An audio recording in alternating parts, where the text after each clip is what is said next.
اعلی حضرت مفتی اعظم حجت الاسلام بریلی تجھے سلام۔ السلام علیکم ورحمۃ اللہ تعالی وبرکاتہ۔ مرکز اہل سنت جامعہ رضویہ منظر اسلام کے یوٹیوب چینل ہم سبق درس نظامی میں آپ کا خیر مقدم ہے۔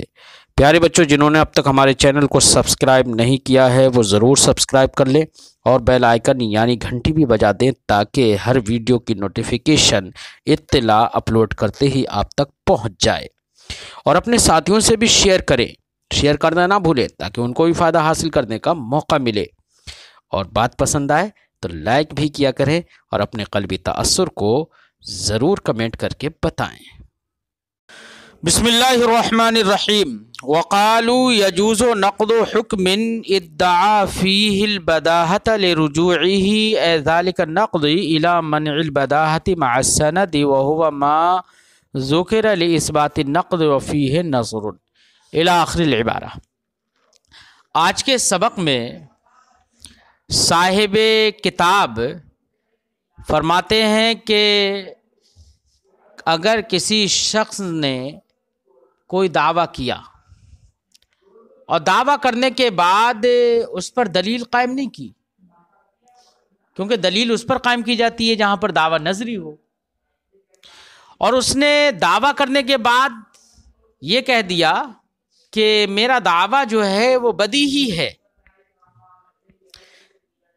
اب بداہت کا دعویٰ کر دیا، اس نے کیا کر دیا بھئی، کوئی دعویٰ کیا اور اس دعوے کی بداہت کا قول کر لیا، تو اب تو دلیل تو قائم کرے گا نہیں۔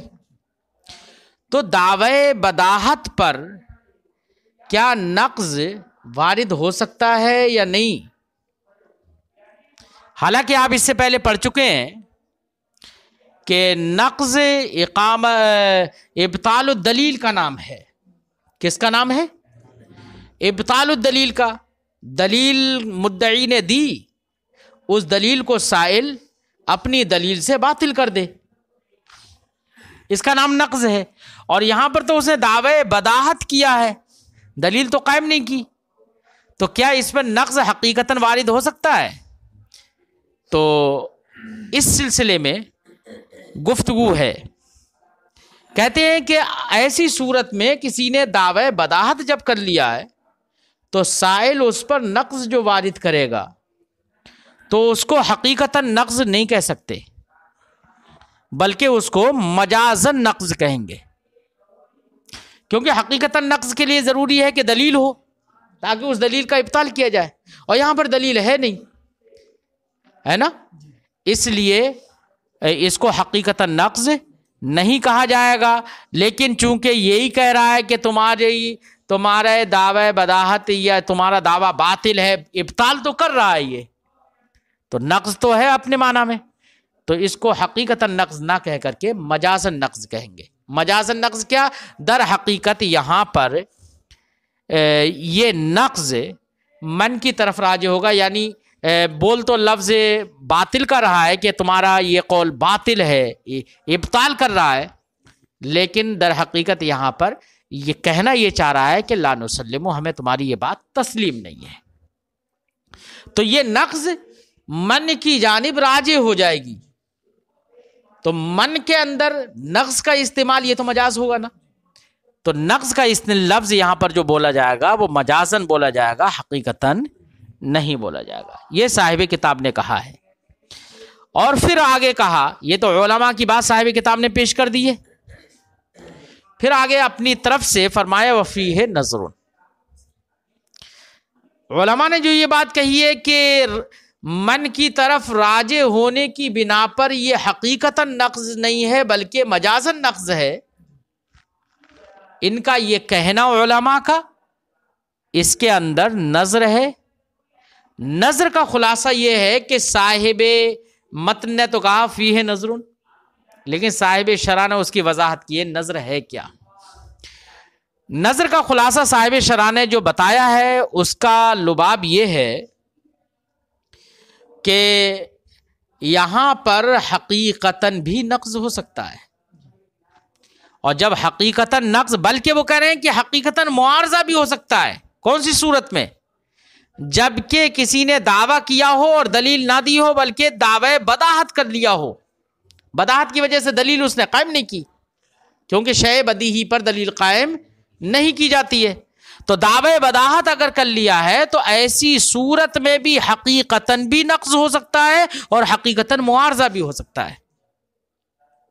لہذا علماء نے جو یہ کہا کہ حقیقتاً یہ نقض نہیں ہے بلکہ یہ من کی طرف راجع ہے، اور حقیقتاً وہاں پر من کی طرف راجع ہونے کی بنا پر وہاں پر نقض کا جو استعمال لفظ بولا جائے گا وہ مجازاً بولا جائے گا، اور وہ راجع ہے کس کی جانب؟ من کی جانب۔ تو علماء نے جو یہ کہا ہے یہ کہنا صحیح نہیں ہے، بلکہ حقیقتاً اس نقض کو نقض ہی کی جانب لوٹانا، رجوع کرنا یہ صحیح ہے، بلکہ معارضہ کی جانب بھی رجوع کرنا صحیح ہے۔ اب آپ کہیں گے کہ معارضہ اور نقض دونوں کے لیے دلیل چاہیے، کہ معلل پہلے دلیل قائم کر چکا ہو، اس دلیل کا ابطال نقض کہلائے گا، یا اس دلیل کے مقابلے میں دلیل قائم کر دینا یہ معارضہ کہلائے گا، ہے نا؟ تو یہاں پر تو دلیل ہے نہیں، تو یہ حقیقتاً نقض اور معارضہ کی طرف کیسے لوٹ جائے گا؟ یہ سوال ہے نا، یہ آپ کا سوال ہوگا۔ تو اس کا جواب یہ دیا جائے گا کہ دیکھیے، جو اس نے دعویٰ کیا اور دعویٰ کرنے کے بعد میں جو اس نے دعوے بداہت کیا ہے، جو اس نے دعوے بداہت کیا ہے، وہ دعوے بداہت ہی دلیل کے درجے میں ہے۔ کیا ہے بھئی؟ اگر کوئی شے نظری کا دعویٰ کرتا تو دلیل دینا پڑتی، اور اس نے شے بدیہی اگر پیش کی یا کوئی دعویٰ کیا اور اس میں دعوے بداہت کر لیا کہ اس نے یہ کہا کہ یہ شے بدیہی ہے، اس کا مطلب میں اس پر دلیل قائم نہیں کروں گا بدیہی ہونے کی وجہ سے، تو یہی اس کی دلیل ہو گئی۔ بداہت کا دعویٰ جو ہے وہی اس کی دلیل ہو گئی، اور جب وہی دلیل ہو گئی تو اب اس پر جو نقض ہوگا تو دلیل ہی پر تو نقض ہوگا۔ تو دعوے بداہت ہی دلیل کے درجے میں ہے، تو اس لیے اب اس دعوے بداہت کو باطل کرنا گویا کہ دلیل کو باطل کرنا ہے، اور جب دلیل باطل کرنا ہے تو اسی کا نام ہے نقض۔ تو حقیقتاً اس کا نام نقض رکھا جا سکتا ہے، حقیقتاً یہ نقض کی جانب راجع ہو سکتی ہے، اور اس کے مقابلے میں دوسری دلیل یہ قائم کر دے رہا ہے، تو دعوے بداہت ایک دلیل ہو گئی، اس کے مقابلے میں دلیل قائم کر دے رہا ہے، تو یہ حقیقتاً معارضہ بھی ہو جائے گا۔ اس لیے علماء نے جو یہ کہا کہ یہ نقض اور معارضہ حقیقتاً نہیں ہے بلکہ یہ راجع ہے منع کی جانب، یہ اس کہنے میں نظر ہے، یہ کہنا صحیح نہیں ہے کہ ہاں لوٹانا من کی جانب راجع کرنا اس کو تب صحیح ہوتا جبکہ حقیقتاً نقض اور معارضہ کی طرف اس کا رجوع کرنا صحیح نہیں ہوتا۔ یہاں پر جب حقیقتاً نقض و معارضہ کی جانب رجوع صحیح ہو سکتا ہے تو من کی جانب اس کا رجوع کرنا یہ صحیح نہیں ہے۔ اس لیے علماء نے جو یہ بات کہی اس میں نظر ہے۔ بات سمجھ میں آ گئی نا؟ فرماتے ہیں وقالو، اور علماء نے کہا یجوز نقض حکم، اس حکم کا نقض کرنا، اس حکم پر نقض وارد کرنا، کون سے حکم پر؟ ادعا فیہ البداہت، جس میں مدعی نے بداہت کا دعویٰ کر لیا ہے، اس پر نقض کرنا یجوز، جائز ہے نا؟ لے رجوعہ، کیونکہ وہ نقض راجع ہوگا الی منع البداہت، بداہت کی منع کی جانب، کیونکہ دلیل نہیں ہے اس لیے نقض تو حقیقتاً نہیں ہوگا، لیکن بداہت کی من کی جانب وہ راجع ہو جائے گی۔ مع السند، بداہت مع السند ہے نا، من کی جانب، من مع السند، بداہت کی من کی جانب یہ راجع ہوگی سند کے ساتھ، کیونکہ دلیل بھی دے رہے ہیں نا یہ تو وہی سند ہوگی۔ سند کیا ہے؟ وہو ما ذکر لاثبات النقص، جو کہ سند وہی ہوگی کہ جو اس بات نقص کے لیے یہ پیش کرے گا سائل، ہے نا، تو وہی سند بن جائے گی، اور اس بداہت کو منع کر رہا ہے یہ من ہوگی تو من مع سند ہو جائے گی۔ یہ وفیہ نظر، صاحب کتاب فرماتے ہیں اس میں علماء کے اس قول میں نظر ہے۔ کیوں؟ لامکان ارجاعہ الی النقض، کیونکہ یہ ممکن ہے کہ اس نقض کو لوٹایا جائے، اس سوال کو، سائل کے اس قول کو، اس اعتراض کو لوٹایا جائے نقض ہی کی جانب حقیقتاً، بل الی المعارضہ ایضاً، بلکہ معارضہ کی جانب بھی لوٹایا جا سکتا ہے اسے۔ کیسے؟ قذا فی الحاشیہ، جیسے کہ حاشیہ میں منقول ہے یہ بات ذکر کی ہے۔ والحاصل خلاصہ صاحب شرح فرماتے ہیں خلاصہ اس کا یہ ہے ان ما ذکرہ الناقض. کس کا خلاصہ؟ جو حاشیہ میں ذکر کیا ہے اس کا خلاصہ یہ ہے کہ ناقض نے جس کو ذکر کیا، جو ذکر کیا ہے ناقض نے، نقض کرتے ہوئے جو بھی ذکر کیا ہے، ممکن ہے ان یجعل من افراد النقض الحقیقی، کہ اس ناقض کے ذکر کردہ نقض کو نقض حقیقی کے افراد سے مان لیا جائے، بنا دیا جائے. یہ ممکن ہے.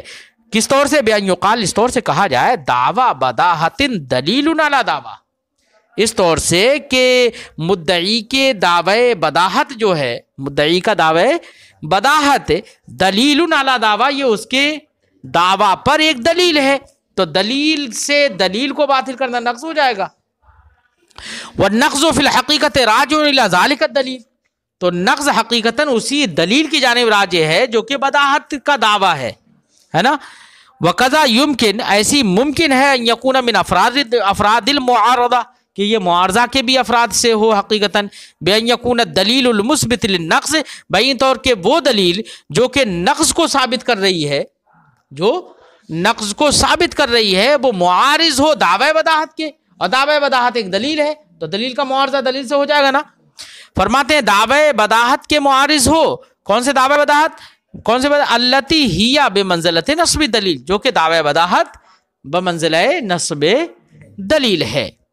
فلا وجہ لارجاعہ الی منع البداحت، لہذا اس نقض کو منع بداحت کی طرف راجع کرنے کی کوئی وجہ نہیں ہے، مع صحت کونہ من افراد النقض، جبکہ اس کو افراد نقص سے ہونا صحیح ہو.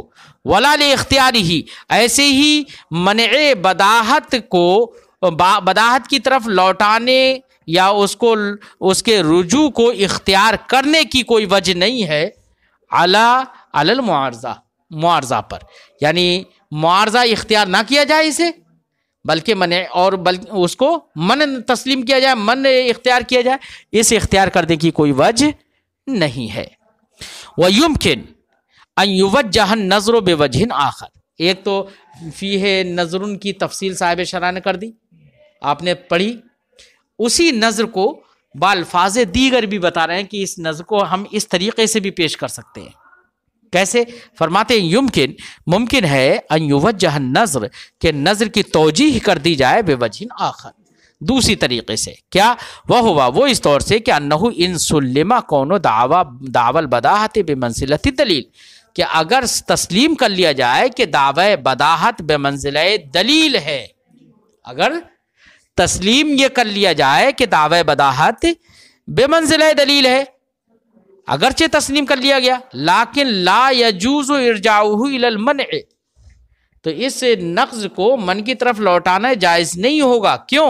اذ ہوا طلب الدلیل علی مقدمۃ معینہ، کیونکہ من کہتے ہیں طلب الدلیل علی مقدمۃ معینہ کو. کسے کہتے ہیں طلب دلیل؟ وہ من کسے کہتے ہیں؟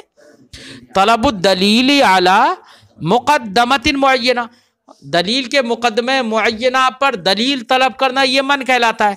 اور یہاں پر کون سا مقدمہ معینہ ہے بتاؤ؟ ہے یہاں تو دعویٰ ہے نا، دعوی بداحت ہی تو کیا ہے نا. تو دعوی بداحت اگر کر لیا ہے تو اس میں تو کوئی مقدمہ ہی نہیں ہے، جبکہ من کی تعریف کیا ہے؟ طلب الدلیل علی مقدمۃ معینہ. تو من کی تعریف میں صاف صاف یہ مذکور ہے کہ مقدمہ معینہ پر دلیل کو طلب کرنا من ہے، نہ کہ دعویٰ پر. بات سمجھائی؟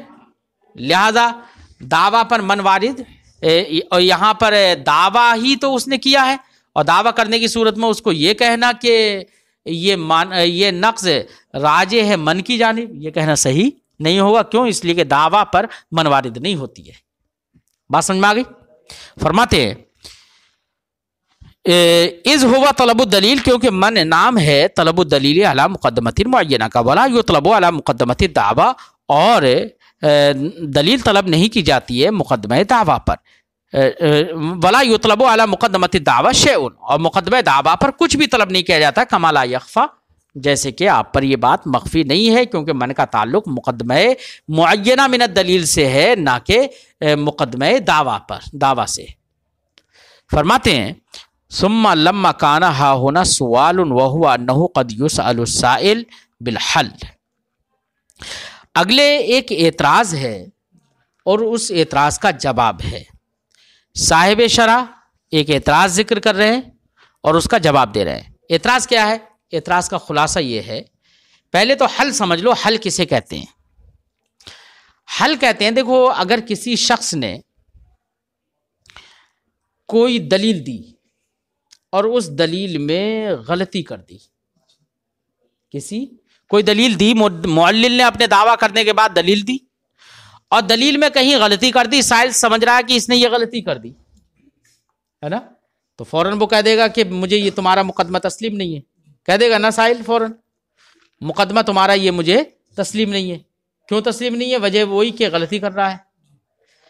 تو اب جو معلل ہے وہ سائل سے اس بات کا مطالبہ کر سکتا ہے کہ میرا یہ مقدمہ تمہیں تسلیم نہیں ہے. کیا غلطی ہے؟ وہ کون سی جگہ غلطی ہو رہی ہے اس مقدمے میں؟ موضع غلط کی تعین کر دو. کیا کر دو؟ موضع غلط کی تعین کر دو. یہ کہہ سکتا ہے نا. ارے بھئی آپ اس سے پوچھ سکتے ہیں کہ بھئی میرا یہ مقدمہ غلط ہے، آپ کہہ رہے ہیں غلط ہے، تسلیم نہیں ہے، تو کہاں پر غلطی ہو رہی ہے وہ مجھے بتا دو. تو موضع غلط کی تعین کرا سکتا ہے نا. تو مطالبہ اس بات کا مطالبہ کر سکتا ہے کہ موضع غلط کیا ہے. بات سمجھ میں آ گئی؟ اور موضع غلط کی تعین کرا لینا، یہ اس کی جانب سے ایک سوال ہی تو ہے. اس سے کیا ہے؟ مطالبہ کرنا موضع غلط کی تعین کا ایک سوال ہی تو ہے. اسی کا نام ہے حل اہل مناظرہ کی اصطلاح میں. ٹھیک ہے نا؟ کیا ہے؟ حل. بات سمجھ میں آئی؟ اہل مناظرہ کی اصطلاح میں حل اسے کہتے ہیں. تو اس نے بھی تو ایک سوال کیا نا سائل سے، کیا نا سوال. اچھا، یہ جو سوال اس سے کیا ہے موضع غلط کی تعین کا، یہ سوال نہ من ہے، نہ معارضہ ہے، نہ نقص ہے، تینوں سے الگ ہے نا. یہ حالانکہ ہے تو سوال. تو سوالوں کو تین میں حصر کر دینا، منحصر کر دینا کہ سوال تین طرح کے ہوتے ہیں، یا تو من وارد کر سکتا ہے، یا نقض وارد کر سکتا ہے، یا معارضہ کر سکتا ہے، یہ تین میں انحصار کر دینا یہ صحیح نہیں ہے. بلکہ حل بھی ایک سوال ہے. تو وہ تو خارج ہو گیا بیان سے. حالانکہ وہ بھی ایک اعتراض ہے. وہ بھی کیا ہے؟ ایک اعتراض ہے. تو وہ تو ذکر بھی نہیں کیا. تو یہ ذکر نہ کرنا یہ غلط ہو گیا نہیں ہو گیا؟ یہ کوئی اعتراض کر سکتا ہے کہ یہ بیان کرنا کہ اعتراض سوالات صرف تین ہی ہیں، اور ماقبل سے آپ پڑھتے ہی چلے جا رہے ہیں کہ من نقض معارضہ تین ہی اعتراض ہیں. انہی کے جواب کا بیان ذکر کیا کہ انہی کا جواب ایسے ایسے دیا جائے گا. تو حل کا تو کہیں ذکر ہی نہیں کیا. اس سے یہ سمجھ میں آ رہا ہے کہ سوالات صرف تین ہی ہیں، اعتراضات جو وارد ہو سکتے ہیں وہ تین ہی ہو سکتے ہیں، جبکہ حل بھی ایک اعتراض ہے، ایک سوال ہے.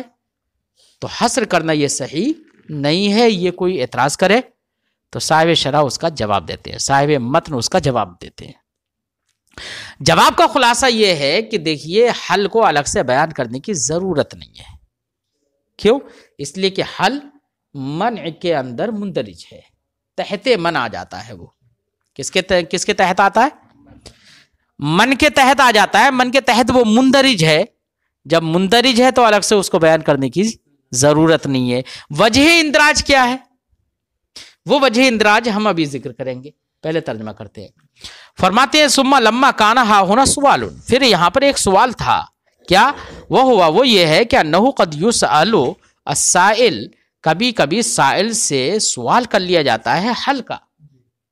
سائل سے سوال کر لیا جاتا ہے کیا؟ حل کا. یعنی تعین موضع من الغلط، یعنی غلطی کس جگہ پر ہو رہی ہے اس جگہ کی تعین کا سوال کر لیا جاتا ہے. فلا یصح حصر الاسئلۃ فی الثلاثۃ المذکورہ، تو اسئلہ یعنی اعتراضات کا حصر کرنا تینوں مذکورہ اعتراضات میں حصر کرنا صحیح نہیں ہے.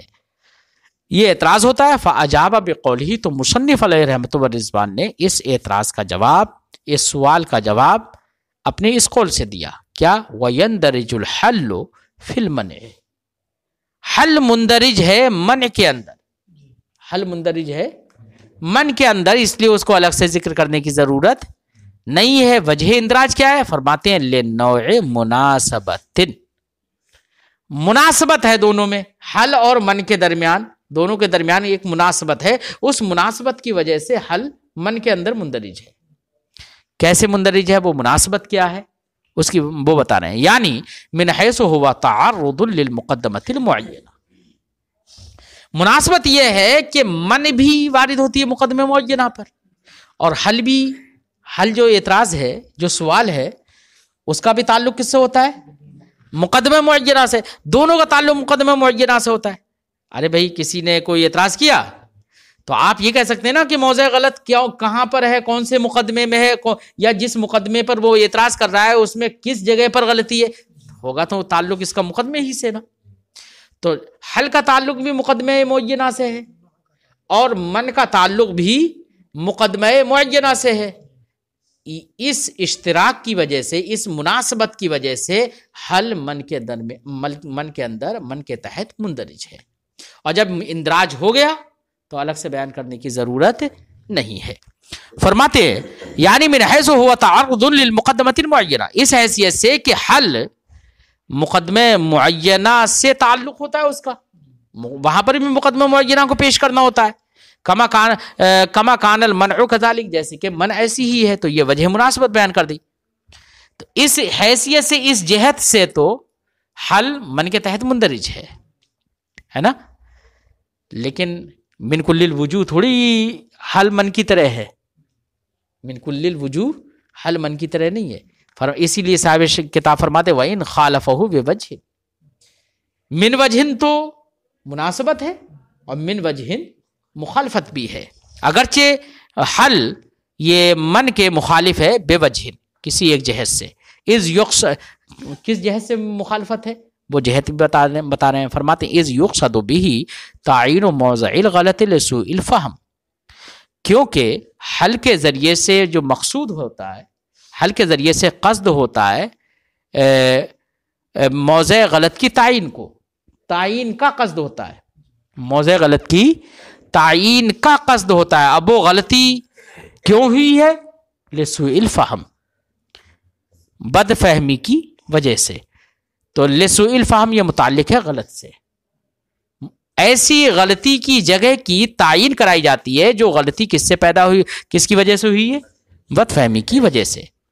لا طلب الدلیل، حل کے اندر طلب دلیل نہیں ہوتا ہے، تو اس جہت سے دیکھو مخالفت ہوگی دونوں کے درمیان، کہ حل کے اندر تعین موضع غلط ہوتا ہے، اور من کے اندر طلب دلیل، تو دونوں کے درمیان مخالفت ہو گئی نہیں ہو گئی؟ تو من وجہ مخالفت ہے، من وجہ دونوں میں مناسبت ہے۔ مناسبت ہے اس جہت سے کہ دونوں کا تعلق مقدمے سے ہوتا ہے، مخالفت ہے اس جہت سے کہ من کے اندر طلب دلیل ہوتا ہے، حل کے اندر طلب دلیل نہیں، بلکہ تعین موضع غلط ہوتا ہے۔ وقولہ لسوء، مصنف کا قول لسوء یہ متعلق ہے غلط سے۔ وقد یذکر الحل فی مقابلۃ المنع لہذہ المخالفہ، اب مصنف صاحب شرح فرماتے ہیں، مصنف نے جو یہ کہا نا وَإِنْ خَالَفَهُ بِوَجْهٍ، اس سے ایک اعتراض کا جواب بھی ہو گیا۔ اعتراض کا جواب کیسے ہو گیا؟ کوئی اعتراض یہ کر سکتا ہے کہ ابھی آپ نے کہا کہ حل نو کے تحت مندرج ہے، دونوں کے درمیان مناسبت ہے، جب نو کے تحت من کے تحت مندرج ہے وہ، اس کا مطلب من کی ایک قسم بن گئی، بھئی اقسام ہی تو مندرج ہوتے ہیں اپنے مقسم کے تحت، تو نو وہ حل وہ من کی کیا بن گئی؟ قسم بن گئی۔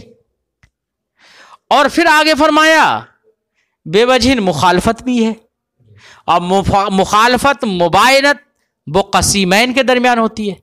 کس کے درمیان ہوتی ہے؟ قسیمین کے درمیان ہوتی ہے۔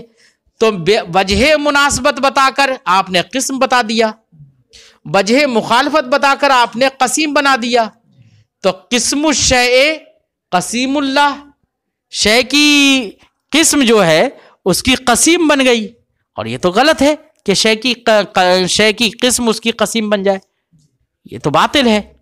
تو اب مصنف کے قول سے یہ لازم آ رہا ہے، تو جواب کیا ہو گیا؟ جواب ہوا کہ دیکھیے قسم الشیء قسیم لہ یا قسیم منہ یا قسم شے قسیم لہو اگر ہوگا کہیں پر، یہ اسی صورت میں لازم آئے گا جبکہ قسم اور قسیم دونوں کی جہتیں ایک ہوں. اگر جہتیں الگ الگ ہیں تو یہ چیز لازم نہیں آئے گی. تو قسیم ہونے کی جہت جو ہے وہ مخالفت کی ہے، اور قسم ہونے کی جہت جو ہے وہ مناسبت کی ہے. دونوں جہتیں الگ الگ ہیں، اس لیے یہاں پر قسم کا قسیم ہونا لازم نہیں آئے گا، یا قسیم کا قسم ہونا لازم نہیں آئے گا. جواب ہو گیا نا. فرماتے ہیں وقد یذکر الحل فی مقابلۃ المنع، اور کبھی حل کو ذکر کیا جاتا ہے من کے مقابلے میں بھی، اور جب مقابلے میں ذکر کیا جاتا ہے تو اس کا مطلب یہ ہے کہ وہ اس کا قسیم ہے. لہذا المخالفہ، اسی مخالفت کی وجہ سے تو جہت الگ الگ ہو گئی، اس لیے یہ اعتراض بھی نہیں پڑے گا.